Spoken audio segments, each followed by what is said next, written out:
Queridas irmãs, queridos irmãos, muita paz aos nossos corações.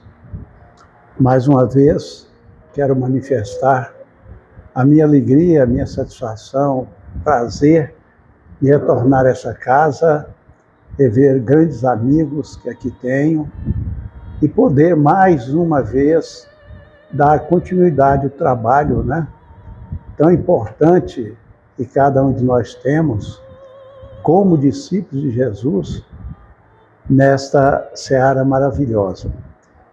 E hoje nós estamos trazendo uma reflexão sobre uma fala de Jesus, quando ele disse que ele era o caminho e a verdade e a vida. Nós precisamos entender muito bem as questões, as falas de Jesus. Primeiro, compreendendo que é esse Espírito Jesus. Talvez ainda esteja muito distante de nós o entendimento desse Espírito extraordinário, que veio em nome de Deus para nos ensinar questões da nossa vida, dessa vida maior. Então, ao estudar o tema, nós caminhamos inicialmente para buscar os escritos de Allan Kardec, que está no capítulo 1, itens 3 e 4, do Evangelho segundo o Espiritismo. Quando Kardec veio falar para nós, resumidamente, que eu fiz, sobre Jesus e a sua missão. Vamos ver o que Kardec diz de forma reduzida. Jesus não veio destruir a lei, isto é, a lei de Deus. Veio cumpri-la, isto é, desenvolvê-la, dar-lhe o verdadeiro sentido e adaptá-la ao grau de adiantamento dos homens. Quanto às leis de Moisés, propriamente ditas, ele, ao contrário, as modificou profundamente, quer na substância, quer na sua forma. Porque nós temos que entender que naquela época, porque Jesus veio após Moisés, Moisés nos revelou os 10 mandamentos, nos revelou. É importante nós entendermos as expressões do Novo Testamento. Moisés nos revelou, quer dizer, os 10 mandamentos já existiam. Não existia para nós, humanidade, não é? Mas já existia, porque os 10 mandamentos é uma lei universal. Ela vale para o universo todo. Então ele veio revelar e nos trouxe os 10 mandamentos. Só que Moisés, quando ele viveu, foi numa época muito difícil, materialismo exponencial, não é? E ele teve que criar leis disciplinares. E aí nós temos que entender as leis divinas, 10 mandamentos, com as leis de Moisés. Porque muitas vezes Moisés tinha que dizer que era inspiração de Deus. Para que aquelas pessoas entendessem que aquelas leis disciplinares criadas por Moisés eram inspiradas por Deus. Não é? Por isso é importante nós entendermos aqui. Continua Kardec. Combatendo constantemente o abuso das práticas exteriores e as falsas interpretações, por mais radical reforma não podia fazê-las passar do que as reduzindo a uma única prescrição. Então Jesus não se ocupou de ir ponto a ponto. Ele resumiu tudo nessa prescrição. Amar a Deus acima de todas as coisas e ao próximo como a si mesmo. E acrescentando, aí estão a lei toda e os profetas. Continuando aqui com Kardec, ele diz, por estas palavras o céu e a terra não passarão, sem que tudo esteja cumprido até o último iota, quis dizer Jesus ser necessário que a lei de Deus tivesse cumprimento integral, isto é, fosse praticada na terra inteira, em toda a sua pureza, com todas as suas ampliações e consequências. O papel de Jesus não foi o de um simples legislador moralista, tendo por exclusiva autoridade a sua palavra. Cabia-lhe dar cumprimento às profecias que lhe anunciaram o advento. Ele viera ensinar aos homens que a verdadeira vida não é a que transcorre na terra, e sim a que é vivida no reino dos céus. Esse texto que nós vemos reduzido pode parecer repetitivo para nós. Mas a questão é que nós ainda não aprofundamos o estudo sobre isso. Aqui Kardec falou coisas que hoje nós entendemos ou pensamos. Não é? Porque quando ele fala aqui sobre essa vida maior, nós, criaturas humanas, ainda estamos muito apegados à vida temporal, à vida da matéria. Por isso ainda nos toca muito, nos impacta muito a morte de uma pessoa. Nós ainda estamos com laivos lá do passado, porque não morre. Nós vamos sentir a saudade, vamos sentir a ausência, a energia da pessoa. Mas muitas vezes nós caímos no desespero, na lamentação, até numa blasfêmia. Quando aqui Kardec fala que Jesus traz essa mensagem, veio desenvolver os 10 mandamentos, ele não veio criar outra coisa, ele veio explicar como a doutrina espírita também veio para explicar o Evangelho de Jesus, a clarear para nós esse Evangelho. Isso Jesus falou, segundo o relato do evangelista João, que nos mandaria o Consolador para que ele nos esclarecesse o que ele tinha dito e nos instruísse sobre coisas que ele não pôde dizer. Né? Então, meus queridos, com essas judiciosas colocações de Allan Kardec sobre Jesus, nós vamos compreendendo a dimensão e importância da mensagem trazida por Jesus, bem como o sentimento dela para o espírito imortal. Aí nós vamos começar a entender por que ele diz que é o caminho. Sem o Evangelho de Jesus, nós não vamos a lugar nenhum. Sem a vivência do Evangelho de Jesus nas nossas ações, nós não vamos ser felizes. Nós não vamos conseguir ser espíritos puros. Então, quando ele diz que ele é o caminho, ele está dizendo que os ensinos dele é que vão nos levar pelo caminho da felicidade.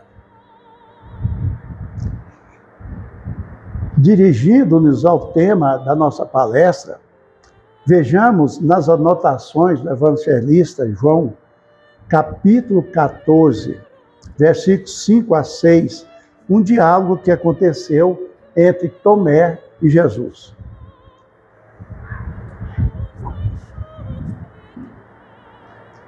Tomé lhe diz: Senhor, não sabemos aonde vais.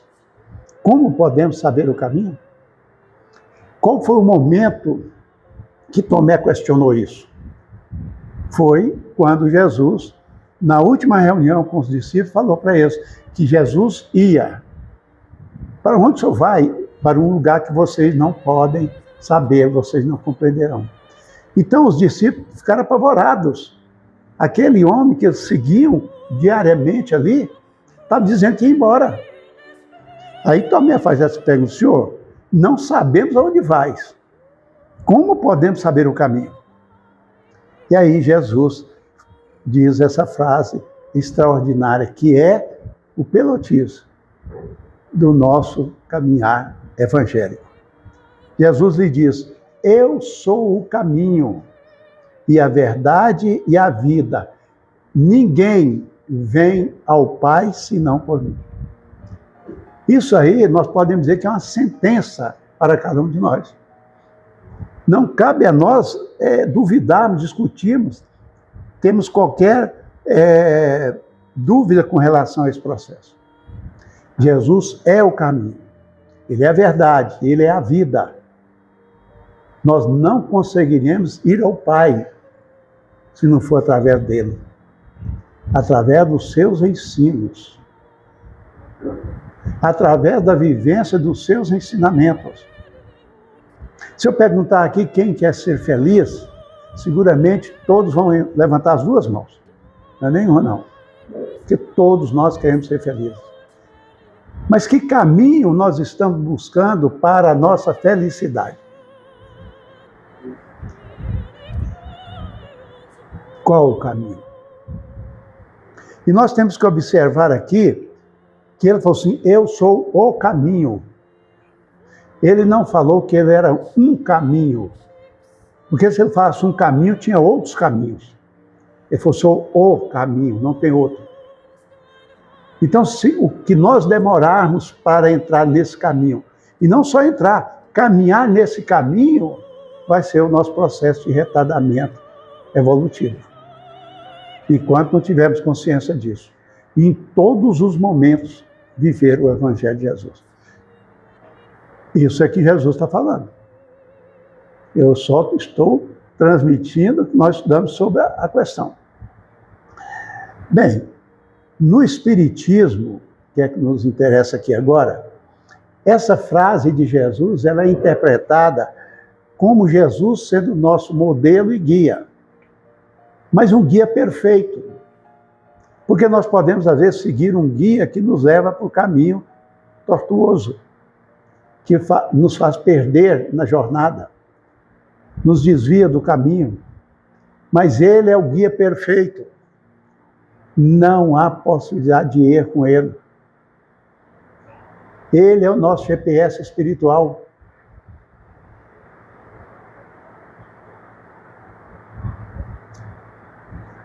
Ele representa o caminho a ser seguido através da prática do amor e da caridade. Porque não é só eu sou seguidor de Jesus, mas você, eu, estamos amando e sendo caridosos? Como a nossa irmã falou na leitura, nós somos chamados diariamente, a todo instante, para sermos os discípulos de Jesus. E somos. E somos discípulos de Jesus. Porque todos nós somos cristãos.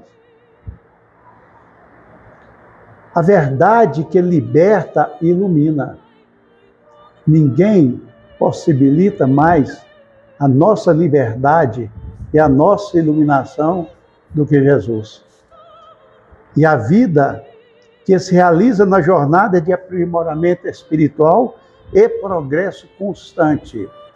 Uma coisa que eu observo muito quando nós estudamos as questões, doutrinárias, evangélicas, é essa questão que fica sempre.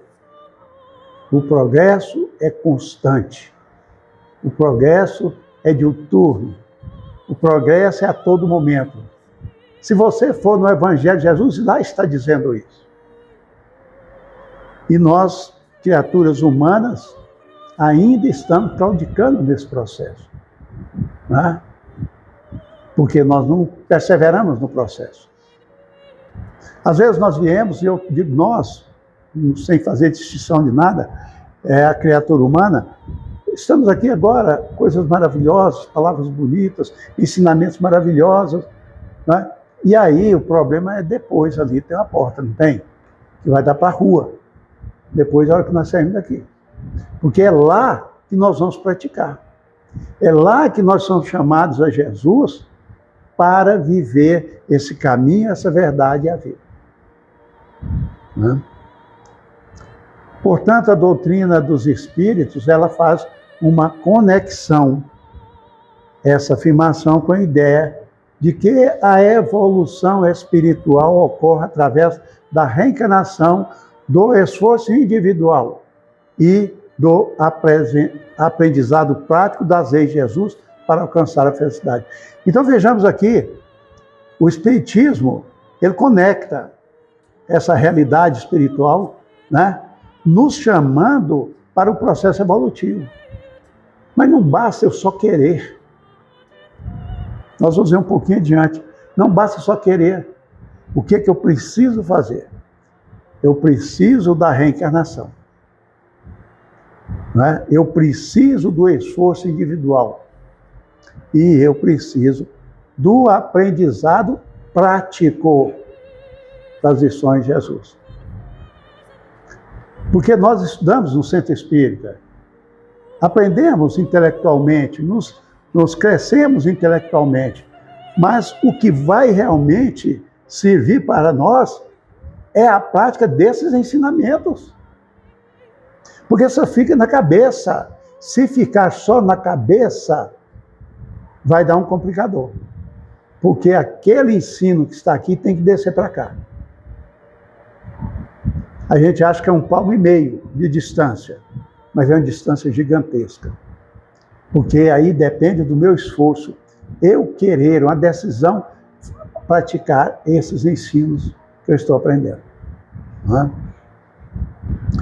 Então, assim entendemos que a frase de Jesus, no contexto espírita, e aí a doutrina espírita é o Evangelho de Jesus, de uma forma mais clara, de uma forma sem pendiculares, de uma forma sem interferência, de uma forma sem interesses. Se vocês pegarem um livro do professor Severino Celestino, Traduções Bíblicas, gente, é um livro dessa grossura. Tem 6 anos que eu cheguei na metade dele só. Porque não é um livro para você sair lendo de página por página. O que o professor Severino Celestino faz? Ele fala grego, hebraico, aramaico, ele é professor de grego. Ele pegou as traduções gregas e trouxe para o português. Por isso que tem que ir de palavra por palavra. As distorções que as religiões fizeram com os ensinos de Jesus para agradar situações das religiões. Por isso nós temos que buscar esse conhecimento que traz a doutrina dos Espíritos. Porque não tem interesse outro a não ser a clarear para nós a mensagem do Cristo. Não é? Então vejamos, na nossa ótica, no contexto espírita, o caminho. Jesus ensina o caminho do amor. Não é qualquer caminho. Né? É o caminho do amor. O caminho do perdão e da compaixão. Através dos seus exemplos de vida. Porque Jesus foi interessante, porque tudo que ele falou, ele fez. E muitas vezes ele fazia antes de falar. Por isso perpetuou. Por isso nós estamos aqui 2025 anos depois, estudando o que ele falou. Porque ele exemplificou. Quando ele falou para a gente amar o próximo, amar a Deus, amar os inimigos, amarmos uns aos outros, ele assim o fez. Então o seu ensino está conectado com a prática que ele fez, daquilo que ele falou. Que ainda é um pouco diferente de nós. Mas vamos chegar lá. Porque cada um de nós que estamos aqui, vamos ser um espírito crístico amanhã. Pelo processo de evolução. Né? Então, quando ele fala, que nós falamos aí do que é esse caminho, é algo muito maior do que um simples caminho. Mesmo sendo o caminho de Jesus. Porque é um caminho que nós caminhamos praticando. Né? Seguir o caminho implica em praticar o bem, trabalhar e amar. Praticar o bem, trabalhar e amar. É, portanto, o caminho redentor. E a criatura, ao ter conhecimento das características do caminho da autoespiritualização, pergunta sempre, porque a criatura humana ainda está naquela de querer o mais fácil. Por isso nós estamos aqui, encarnados no planeta de expiação e provas, apesar que já se adentrou o mundo regenerado, mas isso é uma questão lá para depois, não é? Por quê? Porque nós estamos sempre fazendo essa pergunta aqui. Por que teria sido feita tão larga a estrada que conduz ao mal e à dor, e tão estreita a que conduz e leva à própria redenção? Nós sempre estamos perguntando, por que eu estou passando por isso? Por que só me acontece isso? Só acontece comigo, não acontece com o vizinho. Né? Nós ainda não compreendemos. Por que a porta para aquele ali é mais larga? E para mim é tão estreitinha que eu não estou dando conta de passar por ela. No entanto, meus queridos, é muito claro para nós. O Senhor criou um só caminho. E esse a Ele conduz. Essas portas que são representadas, que representam o caminho, simbolicamente dentro do Evangelho, é justamente a opção nossa. Jesus não criou a porta larga.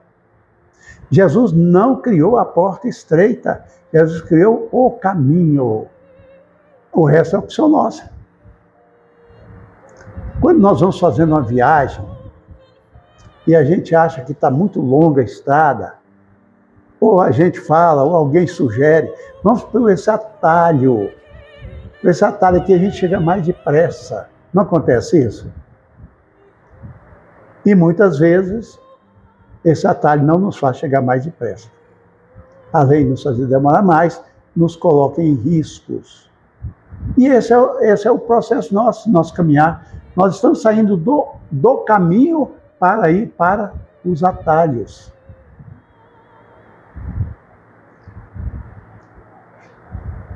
E na sua rebeldia, a criatura tem se afastado desse caminho. E quando cedo ou tarde decide voltar a percorrer o caminho da vida em sentido correto, ou seja, em direção ao Pai, ela descobre que não é fácil abandonar a carga inferior que a oprime. Os erros nos sucumbem, os erros nos aprisionam, os erros nos trazem malefícios. E aí, quando eu afasto do que é correto, eu começo a receber os resultados daquilo que não é correto na minha prática. E para me libertar disso, que são os maus hábitos, é muita luta. É muita luta. Por isso o Cristo falou para nós, não vos afadigais, tende bom ânimo, eu venci o mundo. Mas muitas vezes nós temos ânimo, mas não temos o bom ânimo, que é o da transformação. Já falei aqui algumas vezes que eu trabalho com um grupo de dependência química. A pessoa fica 30 anos no vício. Aí toma uma consciência, vou parar. Frequenta o grupo 2 semanas, 1 mês, e lá não deu resultado, não. Usou droga 30 anos seguidos, todo dia. Porque em 1 mês, porque fez a proposta de mudar, acha que vai resolver tudo. É um caminho de volta, como aqui está. E aí nós temos que ter muita perseverança, muita fé para fazer esse caminho de volta. Porque nós temos que voltar lá no começo e refazer a jornada. Se eu descubro que eu estou perdido, o que é que eu tenho que fazer? Eu tenho que voltar na estrada, achar o ponto que eu me perdi e continuar a caminhada. Uma vez eu fui para Pirapora família, e um tio e um primo da Eliane, as tias, foram conosco. Eu no carro na frente e lá atrás. Eu já tinha ido a Pirapora. Quem já foi para aquelas bandas ali, né? Quando você vai, chega um trevo grande, gigantesco, para você virar para Pirapora, não tem nada indicando que você tem que virar para Pirapora. E eu me equivoquei, passei do trevo. O primo da minha esposa estava atrás com o GPS ligado e falou para o pai dele, falou, papai, o Rui errou. Falou, não, ele não errou não. Está errado esse GPS seu aí. Ó, muitas vezes nós falamos isso. Deus está errado, Jesus está errado. Nós fomos na chegada de Três Marias. Aí eu falei, gente, amor, nós estamos passando por um lugar que eu não conheço. Parando no posto de gasolina. Aí eu perguntei, onde é o trevo de entrada para Pirapora? Falou, está 60 quilômetros atrás. O que eu tive que fazer? Eu tive que achar outra estrada para chegar lá? Eu tive que voltar 60 quilômetros para trás, até chegar no trevo, que foi o ponto que eu desviei da rota, e seguir. Mas muitas vezes nós queremos corrigir isso sem voltar. Sem reconhecer que errou e voltar lá no começo. Né? Esse é o problema. E essa carga que oprime a gente, que nós permanecemos no erro, nós permanecemos equivocados, é que vai dificultar a nossa marcha ascensional para Deus. A verdade, Jesus foi perguntado o que é a verdade. Se não me falha a memória ou a falta de conhecimento, foi a única pergunta que Jesus não respondeu, se não me engano. Se respondeu duas, essa foi. Se não respondeu duas, uma delas foi essa. Quando perguntar para ele o que é a verdade, ele não respondeu. Porque a verdade não é de Jesus, a verdade é de cada um de nós. Então a verdade que Jesus traz é o exemplo, é a libertação da ignorância, é a iluminação da consciência. Então de que adiantaria falar para Pilatos sobre verdade? Viver na verdade é nós fazermos esse trabalho de iluminação da nossa consciência, de reconhecer os nossos equívocos, reconhecer que nós temos que melhorar, reconhecer que o caminho não é esse, é fazer a nossa rota, nos libertar. Mas de quem? De nós mesmos. Nós não temos de libertar de mais ninguém. Uma coisa que a criatura humana sofre muito é de fazer o que não quer fazer. Porque sente obrigado, sente pressionado e sofre. Eu falo assim, quando a gente chega na idade que eu estou, não é 45 anos como vocês estão pensando, não. É 75, em agosto faço 76. Eu falo que é a coisa melhor do mundo, se ser idoso. Porque tudo que você fala e faz, deixa para lá, é o velhinho, ninguém importa com o que a gente fala. Mas aí você faz uma auto-reflexão, e aí você não está dando sopa para muita coisa, coisas bobas. Você dá por aquilo que é importante. Então, como nós nos ocupamos com o que não vai trazer nada para nós? Ah, não, mas eu não posso fazer assim. Né, Júnior? Eu não posso fazer assim, porque, olha, tem isso, tem... Não, e a sua satisfação pessoal, a sua paz interior? Temos que pensar nisso. Muitas vezes temos que refazer as questões. Né? Então, a verdade é que vai nos possibilitar, a verdade minha, a verdade de cada um de vocês. Né? Porque a verdade é como se eu abrisse uma cortina, como se eu tirasse um véu para a realidade. Minha e espiritual.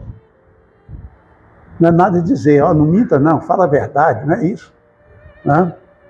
Não é apenas a verdade, o conhecimento intelectual, mas uma verdade conquistada através da prática que liberta e transforma o indivíduo. Olha a prática aqui de novo. Porque não dá para acumular tudo só aqui. Aí nós ficamos o quê? Áridos, secos, sem amor, cheio de intelectualidade.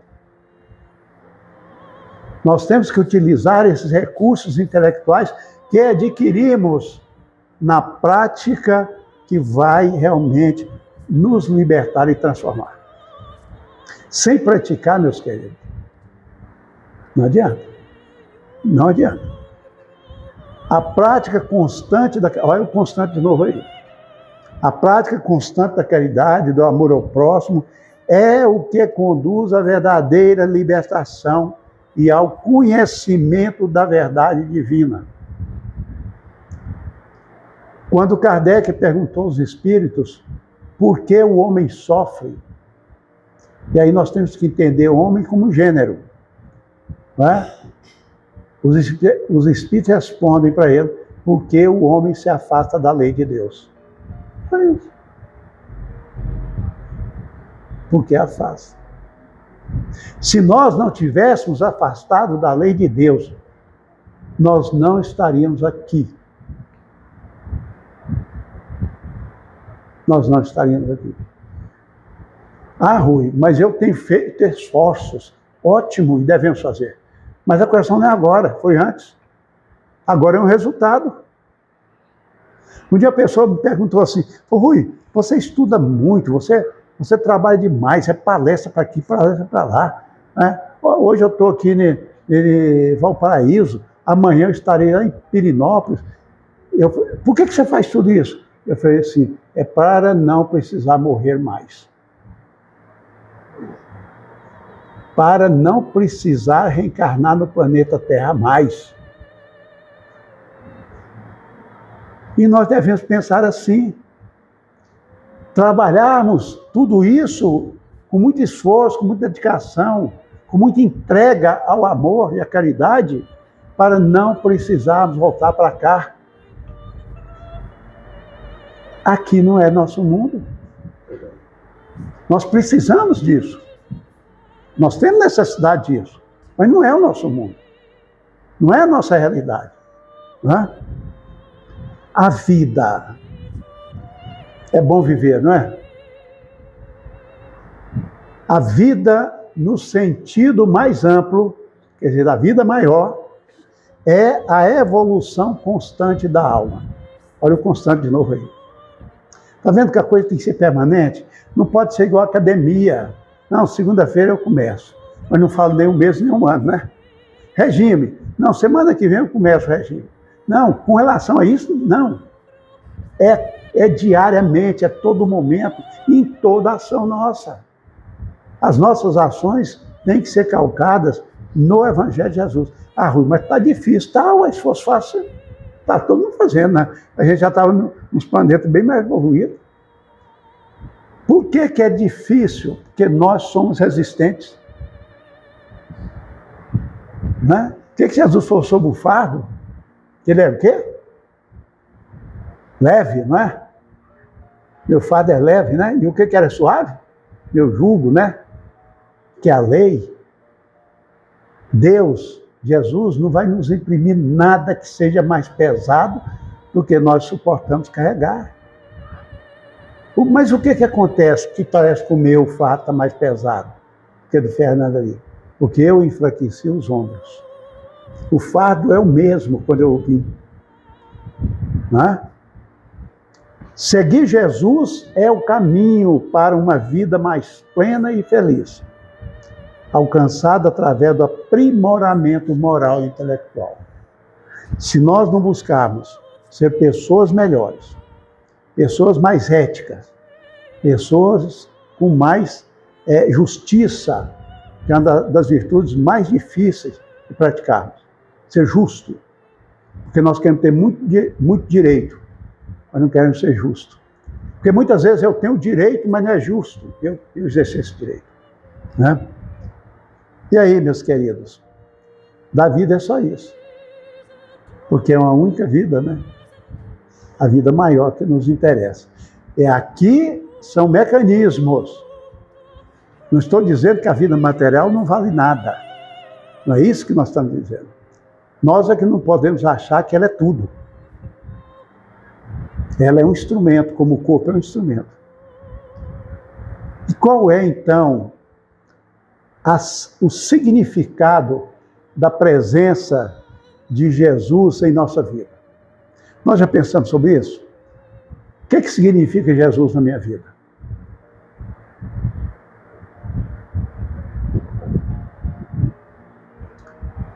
Tem a capacidade de nos ensinar que somos criaturas imortais a caminho da perfeição. Se eu perguntar aqui, alguém quer morrer aqui agora? Já responderam. Né? Porque nós não temos essa certeza absoluta de falar assim, quero. Porque para nós, mesmo nós espíritos, não, deixa ficar mais um pouquinho. Tá, se ficar mais um pouquinho para fazer algo, tudo bem. Traz consigo as luzes da caridade, que conseguem clarear os caminhos da benevolência, da indulgência e do perdão. A presença de Jesus em nossa vida tem que nos propiciar esse movimento da prática da benevolência, da indulgência e da caridade. Tem o poder de afastar os tentáculos deletérios do egoísmo e do orgulho. Terríveis e devastadoras chagas da humanidade. Permite que identifiquemos no irmão de caminhada um aliado, um companheiro, e nunca um adversário, um concorrente que disputa o bolo da felicidade. E como nós estamos criando concorrentes nessa caminhada, né? Quando nós deveríamos estar de mãos dadas, de braços unidos, um ajudando o outro, nós estamos colocando o que nós pudermos para trás. Incentiva a presença, o nascimento da fraternidade, tornando as nossas ações, atitudes e comportamentos temperados pela sensibilidade e pelo altruísmo. Falta à criatura humana sensibilidade.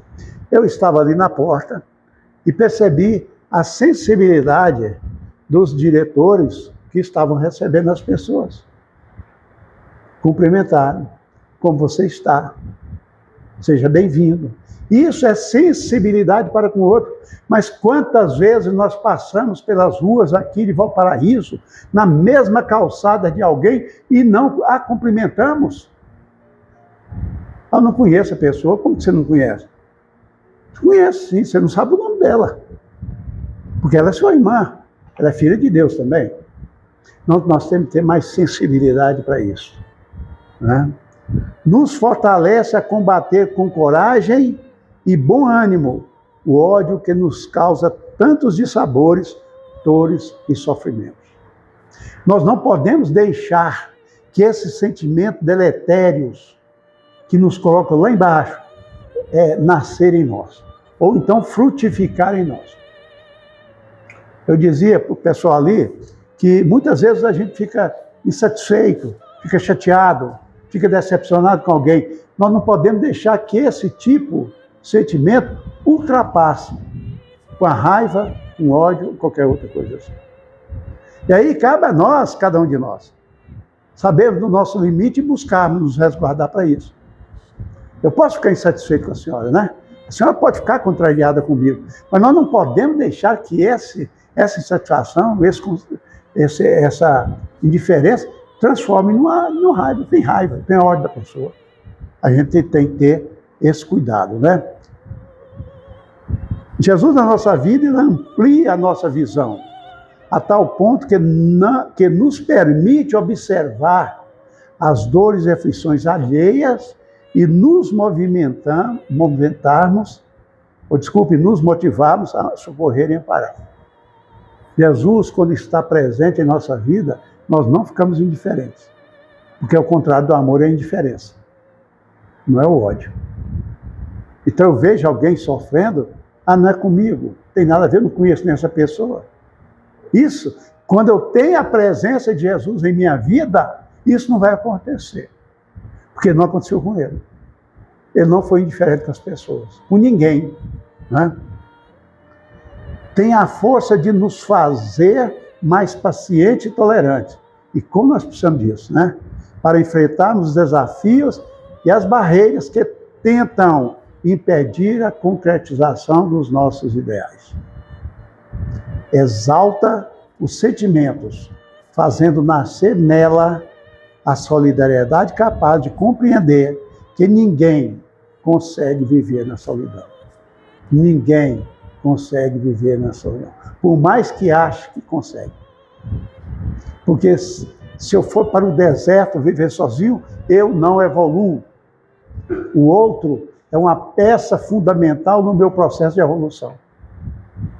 Por isso Jesus falou: ame o seu próximo como você se ama, dada a importância desse outro na minha vida. E finalizamos dizendo: assim, nunca entenderemos a fé cristã se não acolhemos Jesus como o caminho, a verdade e a vida. Caminho, verdade e vida, 3 grandes fontes humanizadoras, pois elas apontam para o sentido da nossa existência. Expressam as 3 grandes buscas do ser humano. E perguntamos assim: estas são as fontes existenciais presentes no interior, no íntimo de cada um de nós? Paz e luz a todos. Uma boa noite e muito obrigado mais uma vez.